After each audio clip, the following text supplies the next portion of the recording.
Hello, everyone. Happy New Year. And I hope you survived the festivities and the drinking. Yeah, everyone thinks that in order to have a happy New Year, you need to get drunk. And you probably know, those who know me, I like red wine very much, and I also like champagne, but I kind of don't like to get completely devastated by alcohol. So I do this again, like everything else, very sparingly and very frugally. Sometimes not. It depends on the on the company. Anyhow, on the 3rd of January, we are starting the new season of astrology with a Jupiter-Venus quincunx. Now, as you probably know, quincunxes are very disruptive, ununderstandable energy patterns, and no wonder that regular astrology doesn't work with them. And actually, there are many branches of astrology that don't know what to do with quincunxes, and they, instead of actually looking into the matter, they just disregard them. The reason is because there's no common denominator by which you can define what a quincunx is and how it's going to work. And if they are mono-directional, which means that both the planets, the participating planets, are either direct or retrograde, then they work sometimes as a trine and sometimes as a square or an opposition. And the difference can be 5 minutes or 3 minutes. So in one instant, they work perfectly together in perfect harmony, and in the next minute, everything is falling apart. This is especially disruptive in relationships when you have a lot of quincunxes. And for instance, twin flame relationships have a lot of quincunxes, and that's why they are not very easy, to say the least. Anyhow, so a monodirectional quincunx is always working like this. But a bidirectional quincunx, when one of the participating planets is direct and the other one is retrograde, they simply almost all the time invariably work as a trine. So you can count on them that they were, because of the push and pull of the two planets simply gives you an added focus, and you want to succeed. You want to work with the energy pattern perfectly. That's the reason. So anyhow, this time it's a Jupiter-Venus quincunx. We are going to look at the London chart in a minute, but this is a monodirectional quincunx because Jupiter just turned direct. I mean, it was stationary on the 30th of January of December, right before New Year's Eve. Here's the chart, and as you can see, both planets, Jupiter and Venus, are now direct, so this is a monodirectional quincunx. The exact time on January the 3rd is at 10:55 London time. So if you are elsewhere, you need to relocate the chart and see what crops up. In this particular chart, what I would emphasize is that a lot of stuff gets to the angles. Neptune is rising, Juno is setting, so there is this need to have transcendental images, and there's also the need to find liaisons and covenants. On the ICU Vesta, focus on what you know, focus on your roots and your family. And on the midheaven, there's Mars and Mercury. Mercury is already in the 9th, so it's going down, but understand your future and fight for your future. This is how we can talk about this. And Mars is ready to move into Capricorn in a day or two. So I might not actually look at that because it would be too close to this chart, so we are not going to look at it in detail. Anyhow, what's interesting is that the January 1st chart already had this diamond shape, you might remember. And then now, when the Venus Jupiter quincunx becomes exact, the moon is also joining them, so you actually will end up with two fingers of fate. But let's talk about Venus and Jupiter first. According to tradition, Venus is Fortuna Minor and Jupiter is Fortuna Major, so the little and the big lock. And whenever these two planets meet, the person is interested in feeling lucky. And indeed, when it's a conjunction or a sextile or a trine or any of the cerebral aspects of the quintile series, for instance, then it happens by itself. And actually, sometimes the native takes it for granted. Yeah, I'm lucky. So is everyone else. That's how he feels. Whereas, of course, it is not true, especially with the case of the trine. You are very lucky. You are much luckier than anyone else. With the square and the opposition, however, the person wants to feel happy, wants to feel lucky, and pushes his luck. So what happens is, oh, I'm lucky. I'm always lucky. I can get away with this. I can do this. I can do that. And sometimes the deeds are getting near to either dishonesty or recklessness or something like that, because the person feels that I'm lucky, so I can do it. And most of the time, that's the funny part. That's why the two beneficiary planets are really working, even in a bad aspect, in a disruptive aspect. They try to work for harmony. And most of the time, yes, he is still very, very lucky, but sometimes not. And then everything falls apart. And that's the danger of a stressful aspect between Jupiter and Venus, that it gives you this added energy of I can do whatever I want. Okay, let's take a look at the planetary picture. And as I said, it's the exact same thing that we had on January 1st. If you haven't seen my karmic astrological snapshot of the year, it's already out there. I did a workshop on this way back in early December with my London group. So we explored it in detail for 3 hours straight, you can imagine. And so I didn't go into detail, but it gives you a perspective what the main features for this year, for the year 2024 are. Anyhow, this is what we have here. Again, it's the same thing. So we have the mutable T-square involving Venus, Saturn, and trans-Pluto. And Saturn Venus is about inherent unlovableness, which you would like to transcend, how either by channeling or by dimension jump. And the other side, the classic trapeze, again, it's the same. The base of the trapeze is still the Saturn trans-Pluto opposition, which was the base for the mutable T-square as well.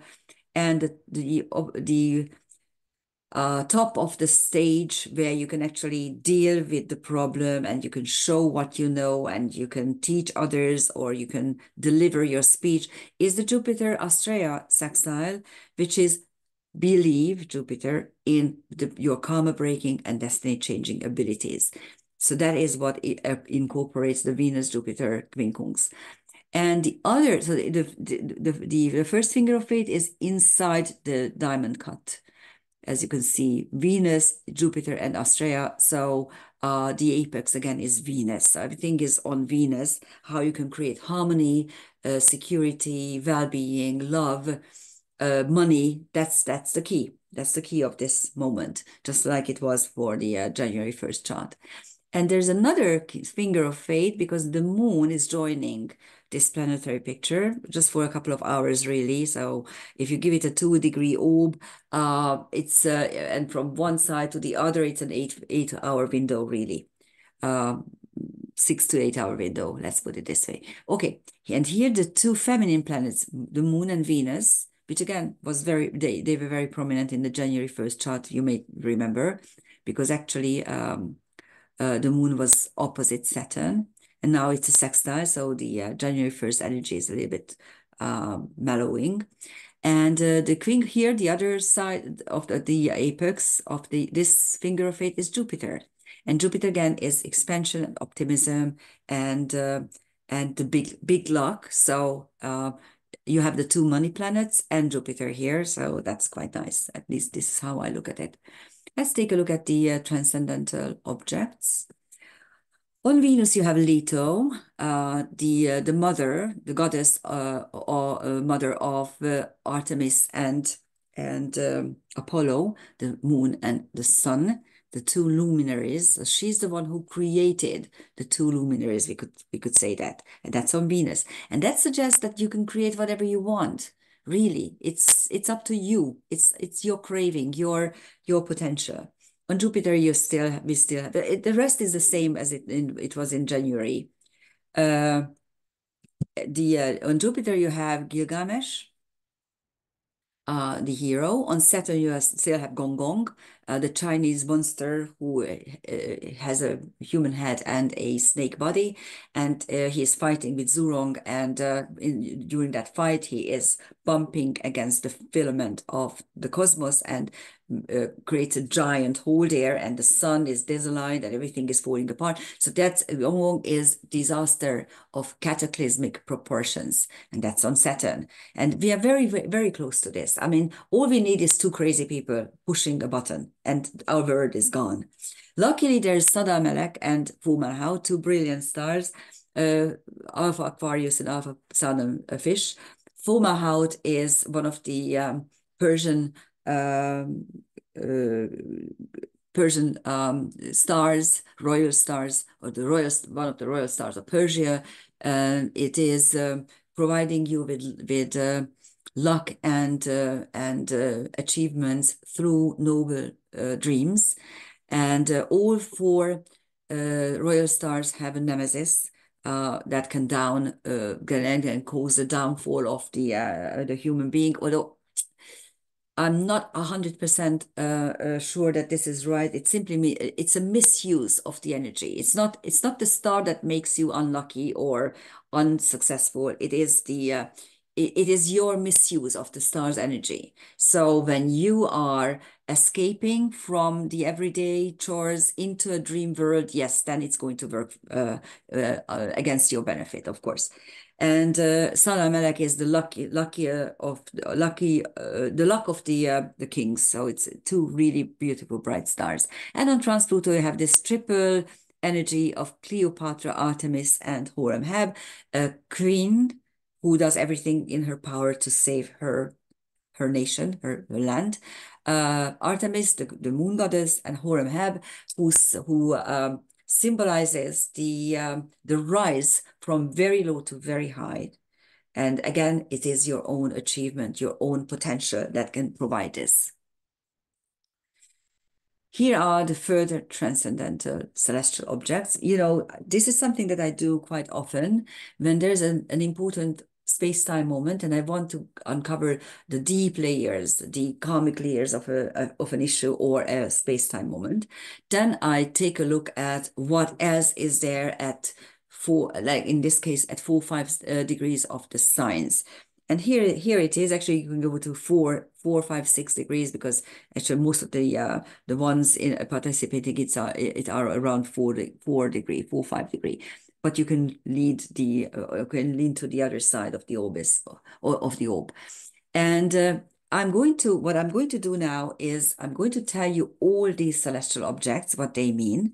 And then we are going to take a look at just 3 of the main configurations, but there are many, many configurations in there. So I suggest that if you really want to learn karmic astrology and you want to see how these celestial objects work, then get down to your paper and pen and draw these planetary pictures separately and try to understand what they mean through the object and of course through the aspects and the configurations. So let's start with Aries, and we are going to go to Pisces, although we already did Saturn, so I'm not going to repeat the ones that we saw already. So in Aries, you have Pandora and Dionysus. Pandora, who is the first woman who opens the jar, which is actually a putos. It's a huge, huge amphor like something, in which Prometheus put all the trials and tribulations of humankind, and Zeus, who hates humanity, puts in hope as well. And when I was a young girl, and this is what Pandora opens and all the shit comes out except for hope. And when I was a young girl and read this story, I was always wondering why. Why did they put hope inside this jar, this putos, in the first place, when hope is such a nice thing, until I learned the hard way during my life that no, hope is something that is very, very dangerous and very disruptive, because you get your hopes up, and then when the hope energy diminishes, the crash is a lot worse than without the hope, to tell you the truth. So that's not a nice thing to have. Anyhow, Pandora was very prominent at the very beginning of the Ukrainian-Russian war. And Dionysus is altered states of consciousness, which we had for a couple of days so far. Anyhow, but that's the when the unconscious opens something, and we realize something, when we go to higher dimensional energies. Or in Leo, you have Nemesis and Silarus. Nemesis is the goddess who is punishing hubris, and hubris is the revolt against the wish of the gods. So when I, a human being, think that I can go beyond the wish of gods, and Silarus is one of the centaurs, a group of centaurs who want to go beyond their base-born energies, their half-animal energies, and they strive to be better, nicer, well. And Silarus is the most handsome of the centaurs. And there's a saying in Hungarian, which translates to, I'm not even translating. What I'm trying to say is, when you are beautiful, when you are handsome, when you're looking good, then you are much luckier than the rest of the people. So those who are deformed or handicapped or ugly have a lot worse chance to be successful, simply because that's the way we are human beings. We like to look at nice things, and we seem to like beautiful people better than ugly people, unfortunately. Although I think that to me, the mind should be beautiful, and even the ugliest person, once he or she starts talking truth and important stuff, they become beautiful in my eyes. But the rest of the people they usually go for beautiful people. And Silas is the most handsome among the centaurs. And yeah, at the same time, he doesn't just live out of this, because most beautiful people do that. They just utilize their good looks.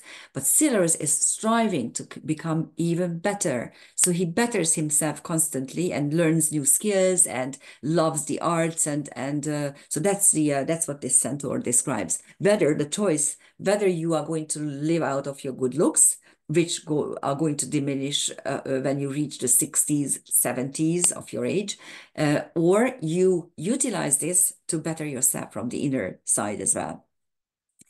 And what else is there? Yeah, Ixion. Ixion, we didn't do this corner. Ixion is the first documented psychopath, and it's a long story. I told you a couple of times. I'm not going to repeat it now, although you can actually look it up in any mythology, and you will see what he is and why he's the first documented psychopath. But from karmic astrological viewpoint, he personifies the need to remain on the karmic wheel, to come back into an incarnation, to redo stuff, because up there, the soul doesn't feel pain or doesn't have a conscience. It simply wants to evolve.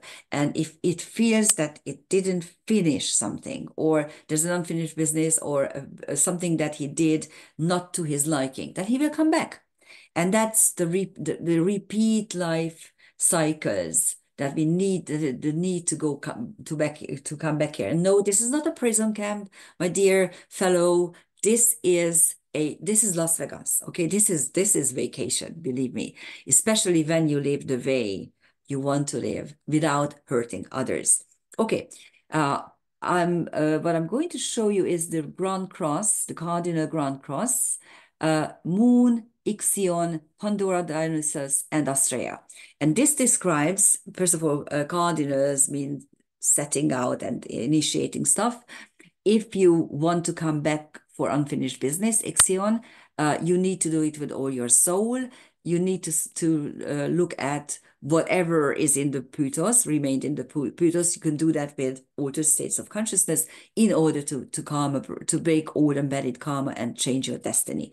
This is how you can translate this. There's also an earth ground trine, which actually is a kite. Here's it.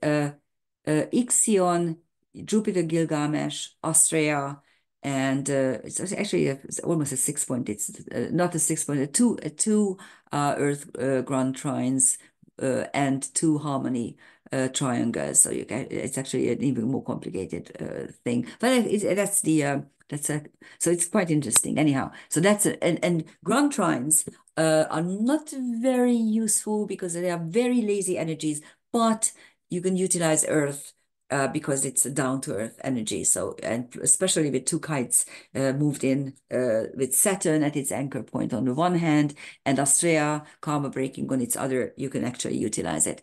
And there's also a fire ground trine involving Venus, Pandora Dionysus, and Silarus Nemesis.